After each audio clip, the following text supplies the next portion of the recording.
All right, it's time to continue on in the switching base configuration. Before we do, I have to show you something really cool that I just discovered. So CBT Nuggets got me this keyboard from Logitech, which is a solar keyboard, which is cool in and of itself. It actually has like little solar panels on this thing. But I went for the numlock and I accidentally hit this button. It's a little sunshine on there. Now come on. That is awesome. I've got like a luxometer for my keyboard that tells me how much solar energy my keyboard is getting, and so I'm walking around, obviously blocking my fluorescent lighting. So fluorescent lights apparently charge this keyboard, but look, I can put my hands over it. It's like, oh no, down, Lux Zero, energy reserves. You move your hands off it. So I've got to say. Thank you, Logitech. Nice touch. You could have just done a solar keyboard, and that would have been cool. But adding the little luxometer there, that was something. Okay, so before we dive into the new stuff, let's hit what we did in the last nugget. We went in global config mode and set the host name. We learned about negating the commands by putting no in front of anything that we could type. We could type in the console password. We went under line console 0 and put in the password, and also typed in the login to require logins to that port because it didn't work otherwise. Exactly the opposite with Telnet, where login is the default. Remember that, with no password under there. So we need to set a password for the remote Telnet. And then we learned about the enable password and enable secret, which two different things that do the same thing. One, an old command, which was enable password, and you type in your password, which stores it in clear text format in the running config. Also, enable. Well, actually, sorry, my mind just shot to another topic. I'm going to write something down. I don't want to forget about this. I'll just put sync, or let me just do SYN, and then what was PWENC. Just those will be my quick reminders to make sure I don't forget that. So enable password, clear text. Enable secret being the encrypted or hashed version of the password that's stored in the running config. If you turn on the enable secret, then the enable password is no longer used. It's just there for backwards compatibility. So that's where we've come from. Now, before we all these things are coming to my mind that I want to show you. Before we dive into the new stuff, I actually want to talk about these little junk notes that I'm putting down at the bottom. These aren't really, I would say, commands that you would say, oh man, you got to know that for certification, or you got to know that for the real world. But man, I will tell you, they will make it just easier to work with the Cisco device. So let me first off get back in to my switch from I left the config from the last nugget still on here. Now you notice that I am logged out. That is because on the console port there is a timeout setting. So after you are idle for so long, it will kick you off and put you back to the logon screen. That's good security. But a lot of times, if you're in a lab environment, you're trying to learn that kind of thing, CBT nuggets, that kind of thing, it's handy to not be kicked off the device. So what I can do is I can go into global configuration mode, go under line VTY, sorry, not VTY, line console, that's where we are, line console 0, and there's a command that is actually exec-timeout. So I can type in exec-timeout and tell it how long I want to be able to stay idle before I will naturally time out the connection. So I can say, 5 minutes or 10 minutes or whatever I want. I can even get, if I do 5 minutes, I can get into the seconds and say 5 minutes, 43 seconds, countdown, synchronized watches. But for lab environments, now this is lab environments only, one of the things that I commonly do is I just, it's a lab switch. I'm not really needing to worry about security, so I'll type in exec timeout 00.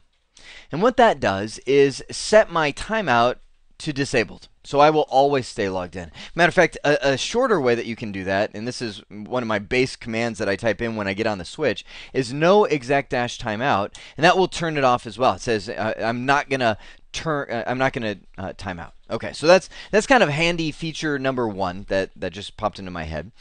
Second one is the logging synchronous, and here's what I mean. All throughout this series, we are going to be getting status messages on the console port. So let me give you an example. Let's say I want to get out of the line config mode, right? And I want to do some show commands. So here, I'm going to do this quickly. So I'm going to hit Control Z. I drop out and do a show rut. See what I mean? I'm kind of, I'm having deja vu. Did I show you this already? If I did, forgive me. But so you see what I've done. I've kind of cut my command in half. I'm typing at the end of this. I backspace. I'm deleting the message. I mean, what's up with that? If I had the sense about me, I could type in. It would work just fine. But the status messages will always go in line. Now, one of the ways we can get around that is by doing the tab key. I can do show running, and I'm like, oh man, it cut what I'm typing. And I hit the tab key, and it kind of fixes that for me. That's one way. But what if you could set it up to where you don't even have to do that? Well, I'm going to go under the console port, and there's a command called logging synchronous. Hit enter. What that command does is tell the iOS to paint the status messages and then repaint what you were typing below. I probably could have found a better way to say that, but you get the point, right? So I'm going to do Control Z. I'll do a show run. Oh, that was nice. See what it did? So instead of putting me at the end of this message where I'm typing, it now painted my line back here, which, I mean, just makes it so handy. Because I know when people are first getting started in Cisco, that's the #1 question I get asked. I go, how do I turn off those messages? Yeah, you know the ones that cut what I'm typing in half? How do I turn those off? Well, you don't want to turn them off because those are kind of your lifeblood of the Cisco device. They tell you what's going on behind the scenes, and you want to know. You want to see those messages. I mean, right now we're just seeing this device was configured by console. You know, it's a little status message, but eventually we're going to see interface up, interface down, you know, all those kind of messages, which are key to see. So that's the other thing. Okay, what was the last thing? PWNC. So last nugget, let me go and add. Last nugget, we removed the enable password. I'm going to put it back in there.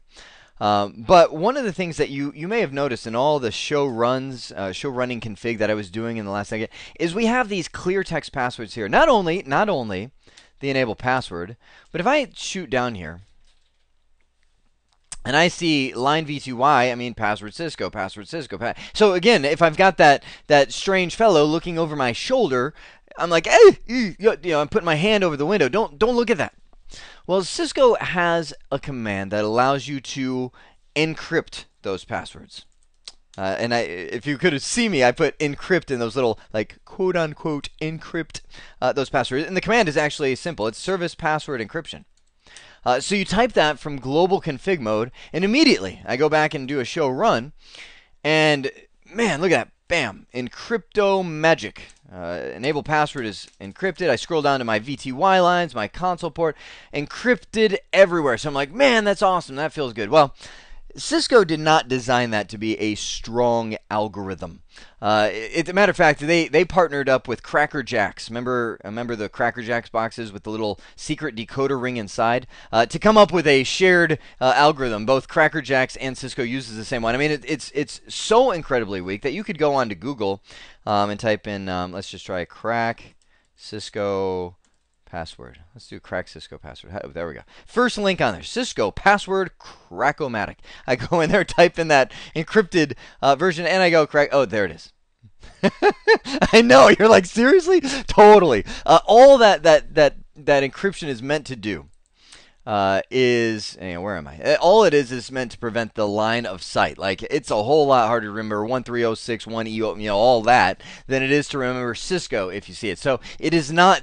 Don't get that like warm fuzzy. That's going to secure me forever kind of feeling from that. However, I will tell you this: the enable secret. You notice the two different. I'll call them encryption modes.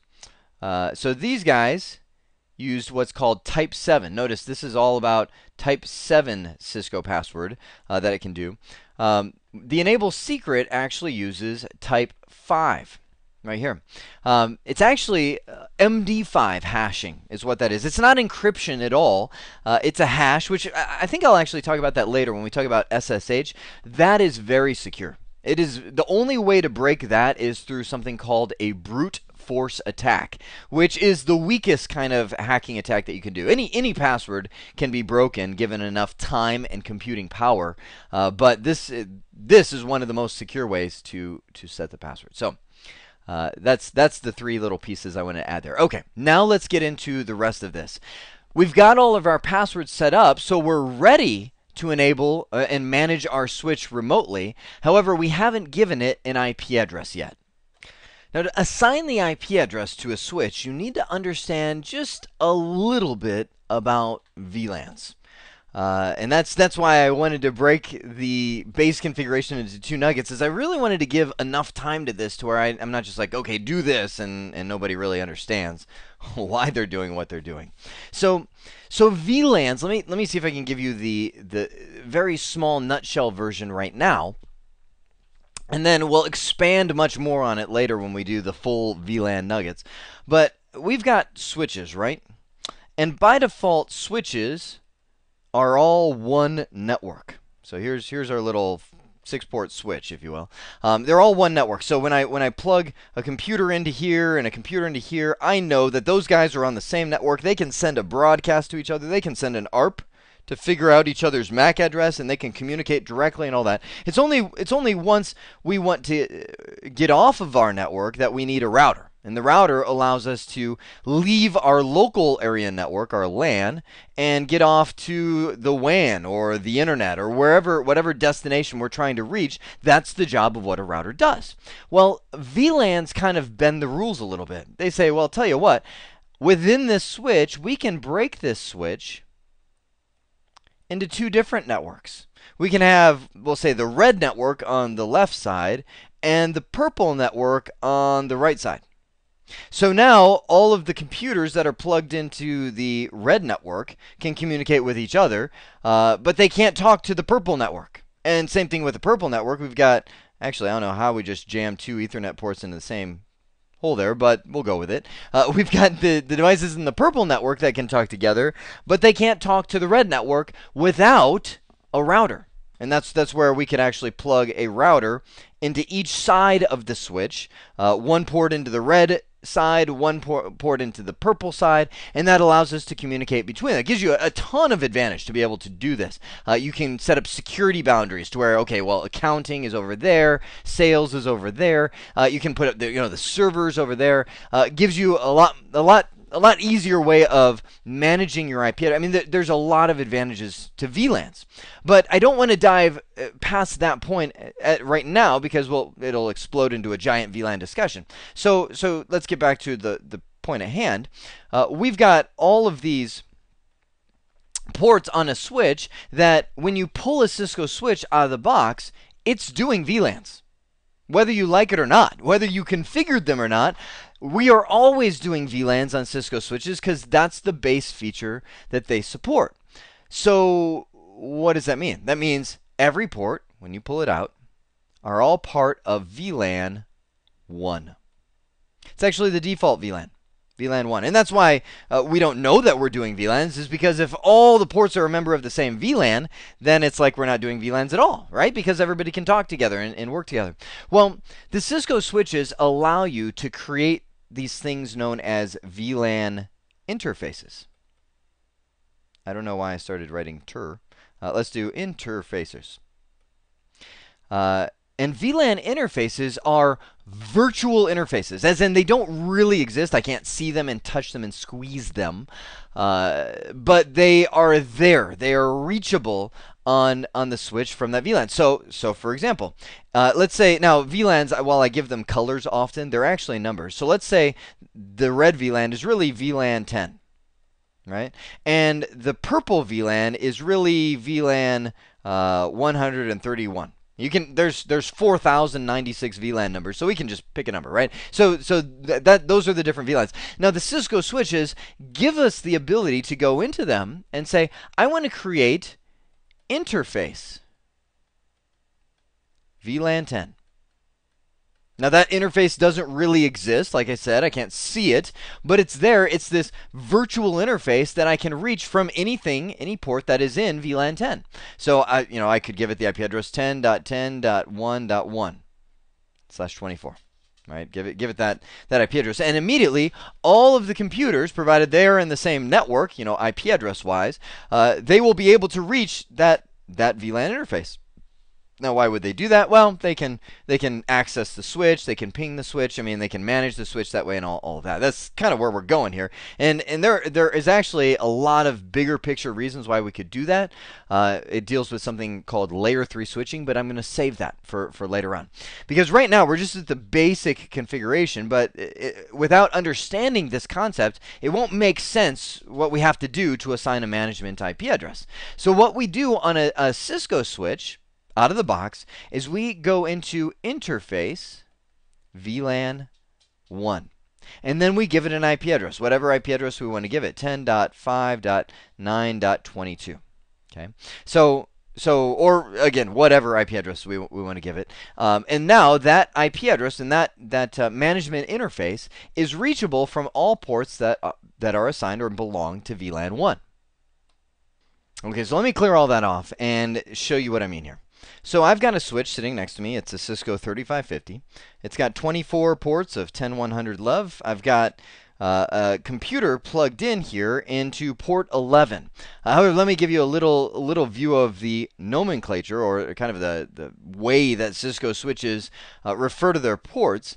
They don't just say port 11. They'll say, for instance, fast Ethernet 0/11. Now, why do they do that? So a lot of times when you deal with Cisco devices, it always uses ports that are based on module and port number. So for example, let me just show you a router. You know, if I have a router, I might have, for instance, I'll take a router that I grew up with when I was working in Cisco. Cisco 3640 was my dream router back in the day, because it had 4 modules where you could put in whatever interfaces you want. So you would slide a card in here, and it might have 2 fast Ethernet ports. And so this would be considered fast Ethernet 0/0, because this is considered module 0, and that's the first port on there, which is 0. And this would be considered fast Ethernet 0/1, because it's again module 0, and then it's the second port on there. So you come over here, this is considered module 1, and let's say you put a serial port in there. This would be serial 1/0, because it's the first serial port. You see kind of how that works? So you get all these modules going on. You know, maybe a fast Ethernet interface up here would be fast Ethernet 3/0, module 3, port 0. Well, on Cisco switches, all their stackable switches are considered module 0.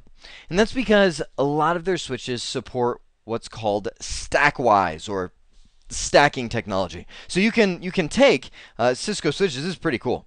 You can take Cisco switches, and they have these big old fat cables that you put in the back and connect multiple Cisco switches together. So let's say, now the 3550 doesn't do this, but let's just say this is switch 1, switch 2, and then you've got switch 3 down here, which maybe daisy chains to this guy and then loops back up here and plugs in here, because that way you don't want, for instance, this guy to die, and that leaves switch 1 and 3 stranded. So it's always good to do that, and this creates what's called a stack. The beauty of having a stack is literally the back plane is shared. So you don't have, you know, normally to connect switches together, you do this little connection with a crossover cable or something like that to where switches are linked. Well, you don't have to worry about that. You don't have to be worried about bottlenecking on that port either, because this literally combines all of the bandwidth that these switches can put out over those switches. And you can even, I mean, some of the switches even do things like redundant power, to where, you know, they're all plugged into the wall, and let's say this power supply goes out, he can actually pull power from that cable. Isn't that cool? So that's one of the things that you can do. Now, if you do that, if you use Stackwise, then the first switch will be, you'll configure. Oh, I should say it also unifies your management. So I can log into this switch and configure all 3 of them. So this one would be, for instance, fast Ethernet 0/5 would be port 5 on here. This one would be fast Ethernet 1/5, because this whole switch becomes module 1. This one might become fast Ethernet 2/5. Now I'm using fast Ethernet, but we would also have G gigabit Ethernet. So let me get you a little familiar with what this looks like, and then I'll get back to my scenario. I'm going to go to my switch, and I'll type in my favorite command in all Cisco. Seriously, it has always been my favorite command: show IP interface brief, which gives you a summary view of the interfaces on this switch. And you can see that this 3550 switch has those 24 fast Ethernet ports that are all lined up there ready to work. You can see that, I thought I was in 11, but I'm actually in 14. I've got my computer plugged into fast Ethernet 0/14 because it shows the status is up and the protocol is up. We'll talk about this later, but this is essentially layer 1 of the OSI model. This is layer 2 of the OSI model. We're communicating. I also see down at the bottom, this one supports, it has these things known as SFP modules. No, this isn't SFPs. No, these are GBICs. There's different kinds of modules depending on what kind of switch you have. SFP, I talked about this, right? I think early on in the series. SFP is a small form factor pluggable or something to that effect. So these switches have these little holes in them, these little holes called SFP ports, and you can get fiber optic transceivers, or there's all kinds of stuff that you can plug in there to give it functionality. Well, the 3550s has something called GBICs. These are kind of going by the wayside for the most part, but they're kind of big square holes. And you can do the same thing. You can buy fiber optic modules for those and plug them in there. So that's the gigabit ports that we have on this device. So I've got my computer plugged in right here. Now notice when I did that show IP interface brief, look at the very first, what did I do? There we go. Look at the very first interface. VLAN 1. Notice its IP address is unassigned. All the, everything it's saying, it's down, it's down, it's down. Now VLAN 1, knowing what we know about VLANs, I'm going to type in a command I haven't shown you yet. It's called show VLAN. This shows me there is, I guess you could argue these are VLANs, but those are, it's kind of like this is for token ring networks. These are on there just because of the standards, but they are unsupported. VLAN 1 is where all the action's happening out of the box, because I can see all my ports are a member of VLAN 1. So if I want to assign VLAN 1 a management IP address, I go in, I do interface VLAN 1. So now, again, getting the flow down, we got to make sure we got it. User mode to privilege mode, that's done through enabled. We go to global configuration mode. We do that by typing in config T. And then we can branch into all the submodes. Like here we went into console, line console 0, or line VTY, 0 space 15. Or now we're going into interface VLAN. So I'm in interface configuration mode. Get back. So I'm in interface configuration mode, and now all the commands that I have here affect this VLAN. So this VLAN interface. So I'm going to type in the IP address, is the command I do, of this switch is going to be, let's just do 10 dot, and I'll use the question mark. We can either get it through DHCP, like have a DHCP server give it to me, or I'll just say it's going to be static, 10.1.1.10. How's that? And I'll do the question mark. Subnet mask 255.255.255.0. Hit the question mark. Do I want to make this a secondary address? No, is the primary. Okay, enter. Now I'm gonna go back and do a show IP interface brief, because I want you to see now that now this guy has an IP address, so he can be reached on that, but there's still a problem. Almost every switch starts with their VLAN interface administratively down. That means it's turned off. So even though I can configure this from the console port, I can't get to it remotely until I give it an IP address and I turn on the VLAN interface. Well, how do I do that? Well, let me do a quick, I'm going to do a show run. I'm going to start using some filtering commands so we don't have to see everything. Now, show run is the running config. It's all the commands we've typed in. I'm actually going to add on, show me the running config for interface VLAN 1. And right there I see VLAN 1. There's the IP address, and what do you see under that? Shut down. This interface is shut down. Okay, so I don't want that. I want it turned on. So now let's put some of the pieces together we've talked about. How do you negate a shutdown state, do you think? Well, go into the Cisco device. You're probably thinking where I'm thinking. Interface VLAN 1. No shutdown. Isn't that kind of weird? It's kind of a double negative, if you will. I'm not. You would think you would say like enable or power on or go gadget interface or something, but we're saying no shutdown. Like take off the shutdown status and turn it on. And we see our first real status messages. The interface VLAN 1 has changed to up. Line protocol has changed to up. If I go back and do a show IP interface brief again.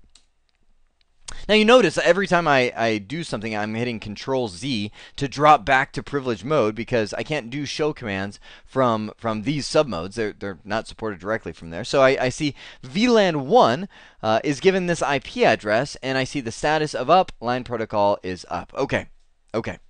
We're getting there. So I've got my computer plugged into Fast Ethernet 0/14.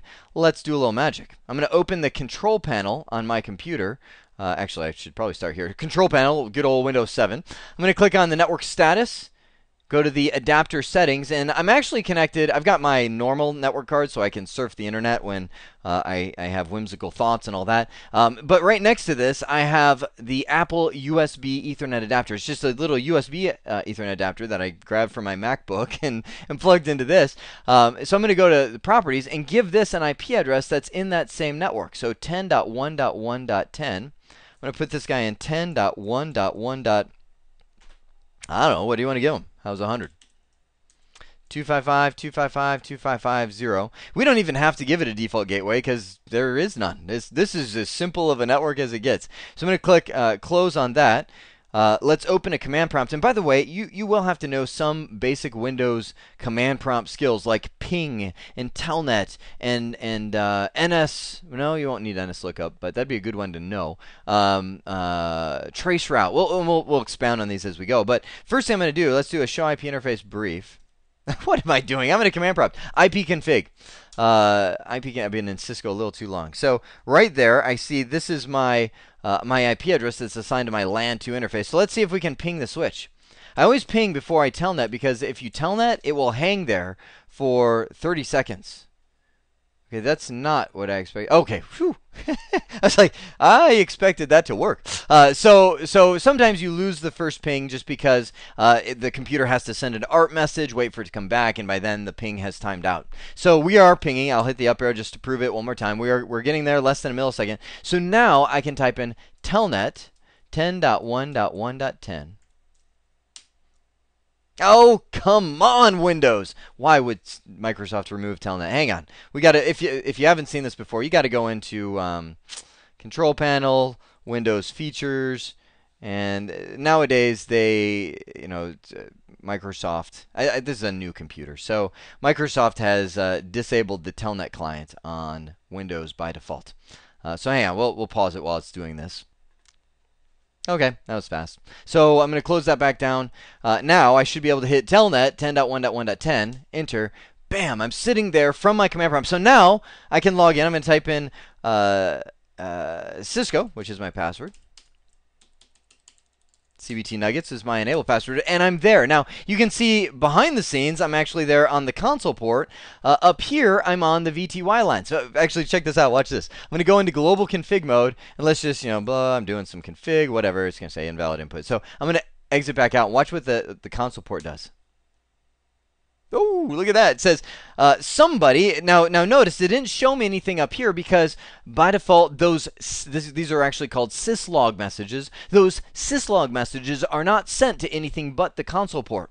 So I look and I see now, before it was saying configured from console by console. Like somebody is configuring the console of this device, configuring the commands on this device using a console cable. Now down here I see configured from console by VTY0, as in somebody has logged into that first VTY port on here. That's 10.1.1.100. Now I'm just getting kind of giddy here. Let's do this. I'm going to open a second command prompt, and I'm going to start another telnet session. Let's telnet. So remember I said there was 16 telnet ports, and we could have 16 people at the same time. You could even have them all from the same device if you wanted to. I'm going to telnet another session of this device. I'll go into Cisco, enable CBT Nuggets.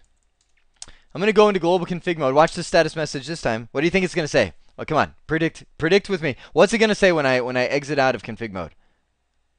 Configured from console by VTY1. because this guy came in on the second telnet port. This guy came in on the first telnet port. So anything that he does is VTY0. Anything that he does is on VTY1. Now, I want to go back because I know some of you, sometimes I try to predict questions because I think like a lot of you, you go, can I set different telnet passwords? Like we did that line VTY 0 space 15, and we configured all of them with the same password. I know someone was probably thinking, could I type in line VTY0 and do one password, VTY1 and do another password, VTY2 and do another password? The answer is yes, you could. You could put different passwords on every single one of those VTY ports when you're securing your device.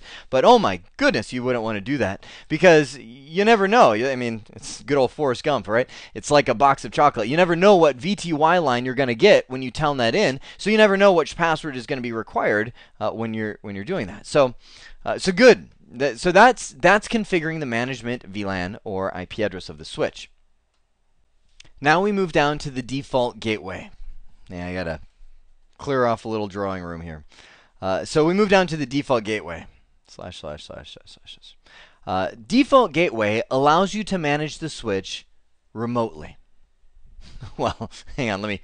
So we already did, right? We're already managing the switch remotely, but I mean really remotely. To where right now, the only way that we're able to manage that switch is because we're plugged into it and we happen to be on the same network. Now, if we daisy chained another switch to that, we could plug in there because these are all one network, and I could telnet over and manage the switch that way. But what about when I go home for the evening?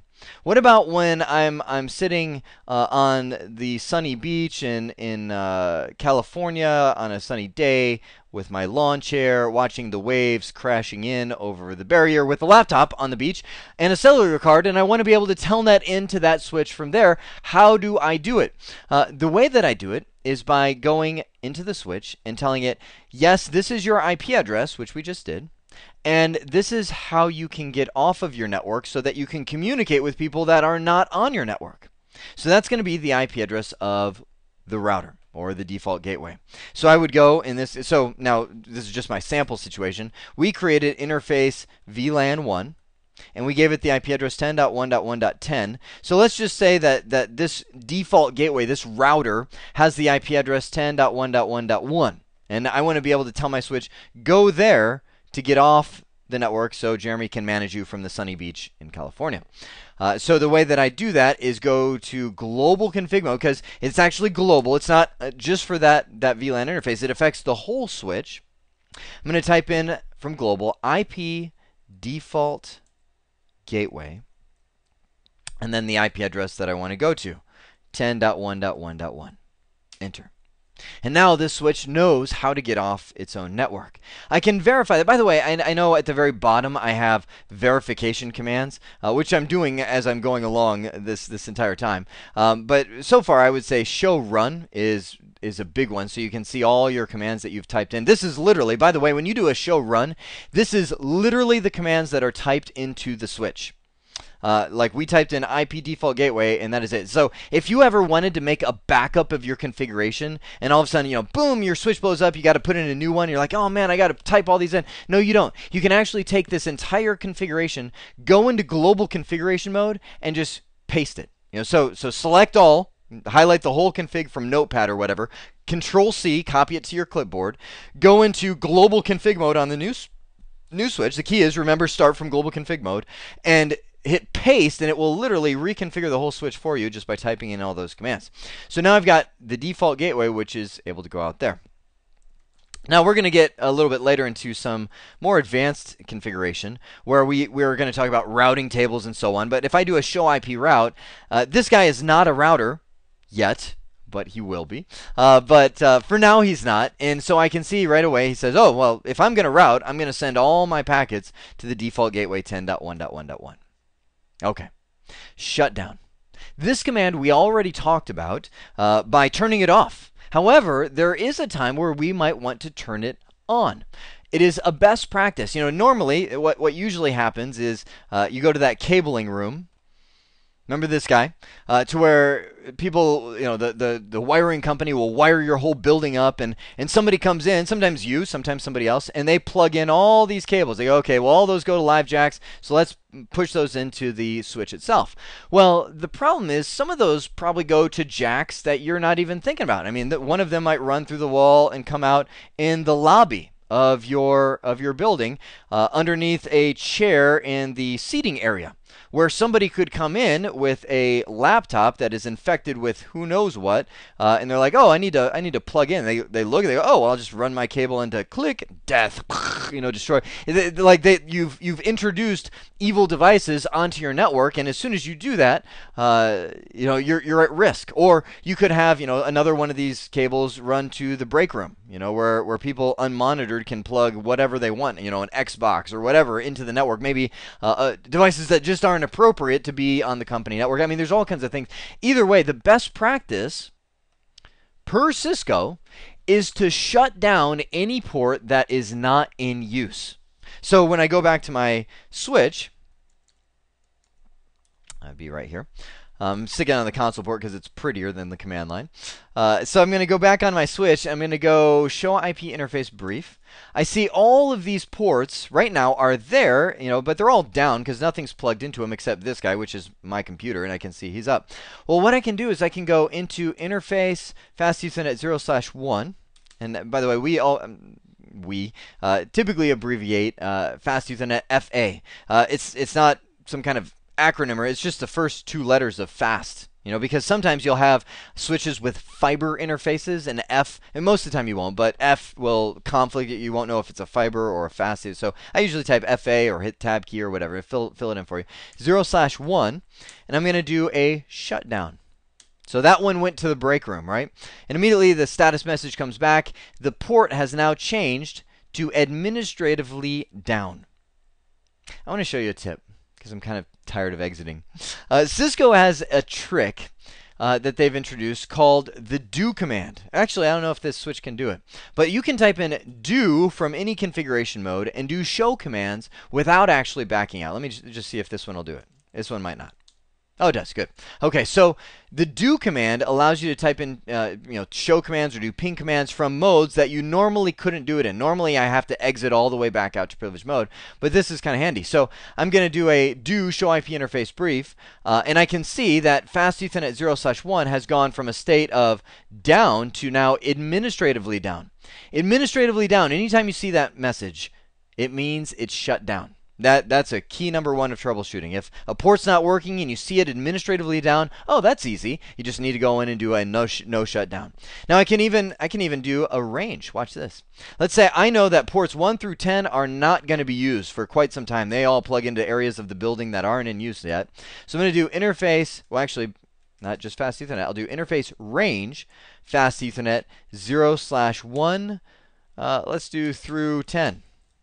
Now, some switches make you have the spacing exact. You need 1 space dash space 10. Most switches are flexible. It will let you, do something like this or whatever you want. This one is one of the flexible ones. So it's iOS version dependent. I just know I've run into some where it's like, oh, that's an invalid command, and the question mark doesn't really show spaces too well. So I can do a shutdown.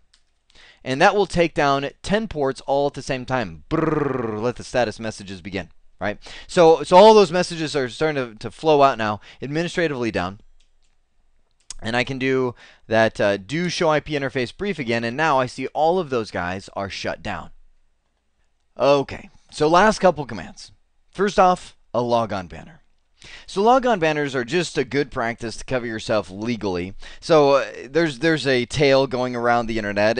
It could be true, might not be, I don't know, but either way, it sounds true, where a couple guys hacked into a college campus server and destroyed everything, destroyed the data, caused massive data loss for their college campus. They were caught and taken to court, and their lawyer found a way to get them out of trouble because they said, well, we logged on to the system and it said, welcome.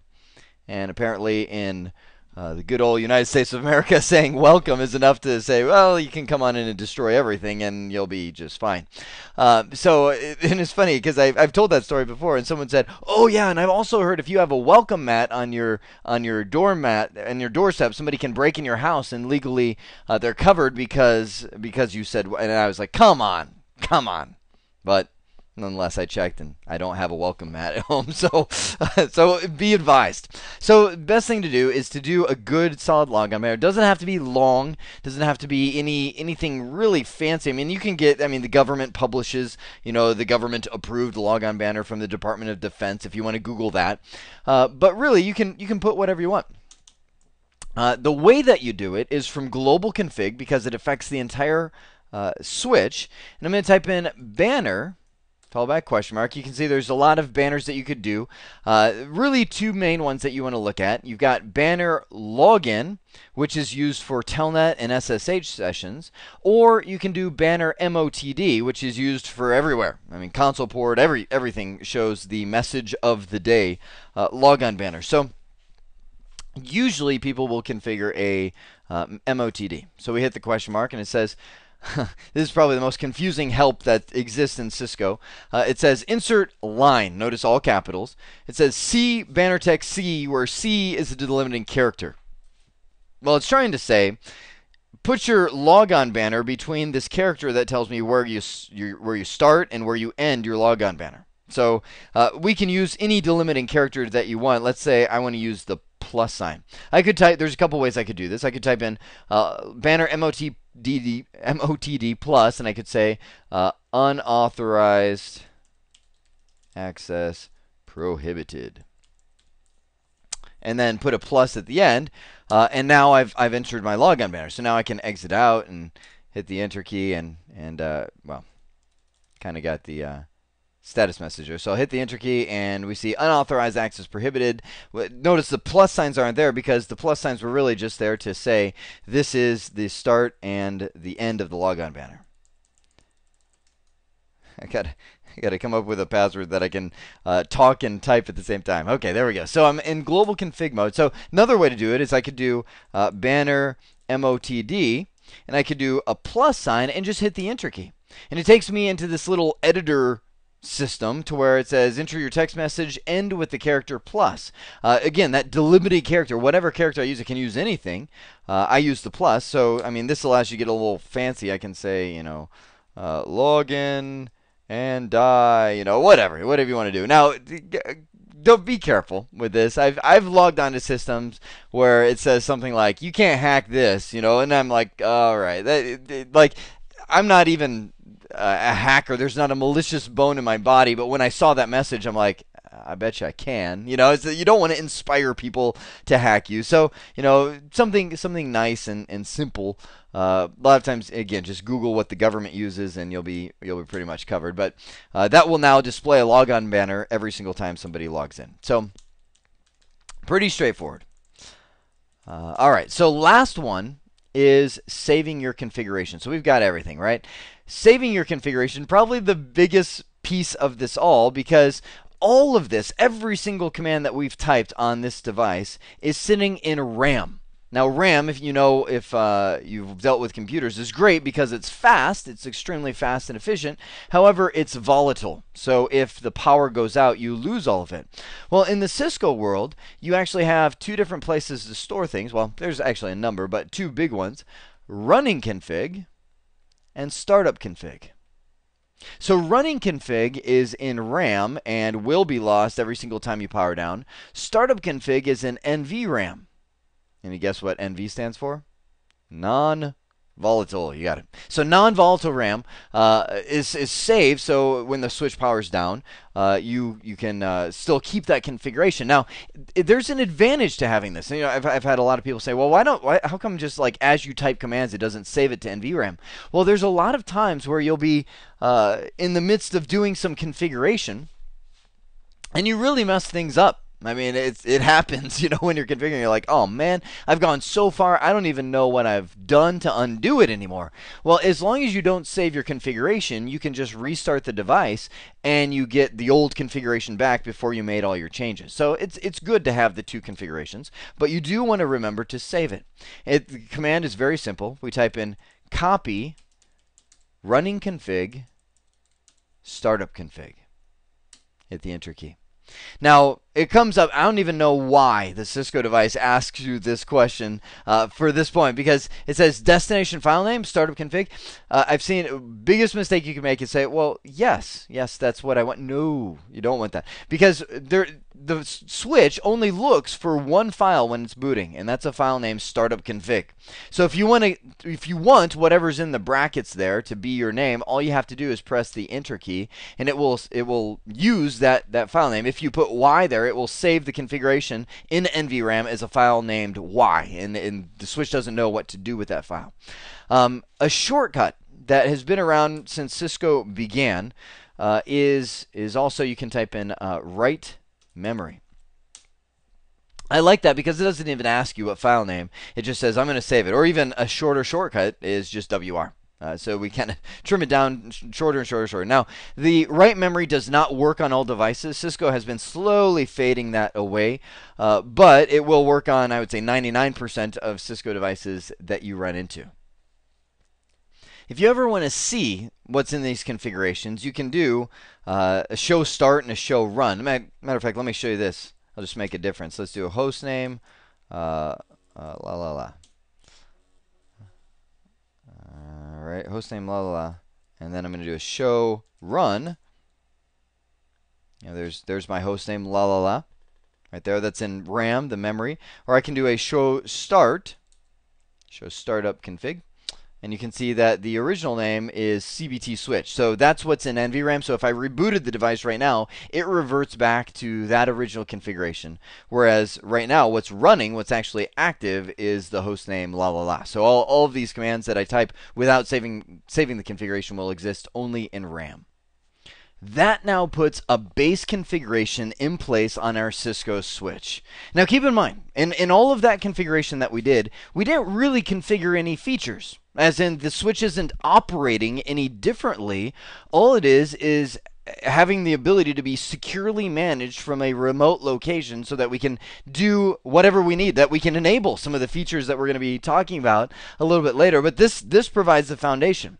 So what I would do is I would really encourage you to flip back to that slide that I just have been working through with the checkboxes showing here's the base configuration. If you have access to a Cisco switch, let that be your test guide.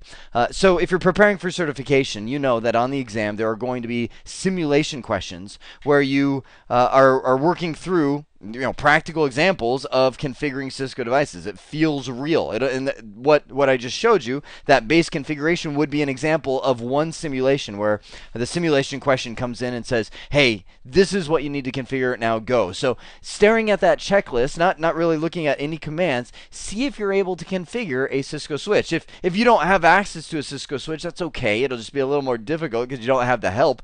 Maybe just open Notepad or Microsoft Word or something like that and just start typing the commands that you would enter if you were in a simulated environment. That will get your base foundation config ready for the upcoming nuggets. I hope this has been informative for you, and I'd like to thank you for viewing.